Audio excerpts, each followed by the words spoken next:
Hello everyone, మీకు నాలాగే కథలంటే ఇష్టమా? మీ సొంత కథలతో పాటు మీ స్వరాన్ని కూడా యూట్యూబ్కి అందించాలి అనుకుంటున్నారా? మరైతే ఆలస్యం చేయకుండా 9573456006కి SMS చేయండి. అలా మీ స్వరంతో పాటు మీ కథల్ని కూడా మన సాహిత్యం ఛానల్లో ఎప్పుడైనా వినొచ్చు, చూడొచ్చు. మీ ఫ్రెండ్స్కి కూడా షేర్ చేసుకోవచ్చు. ఆలస్యం చేయకుండా ప్లీజ్ సబ్స్క్రైబ్ చేసుకొని సపోర్ట్ చేయండి. మన సాహిత్యం ఛానల్లో ఈరోజు మనం చెప్పుకోబోతున్న కథ ఆధ్యాత్మిక బీజాలు. కథ రాసిన వారు ఆర్సి కృష్ణస్వామిరాజు, చదువుతున్నవారు బివి సుకన్య. ఓ రాజుకు ఒక ఆధ్యాత్మిక గురువు తారసపడ్డాడు.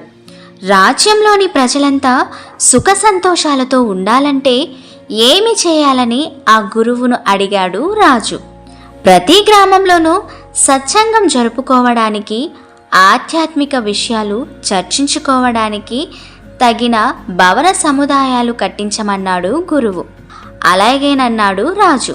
అయితే రాజు మనసులో ఓ అనుమానం మొదలయ్యింది.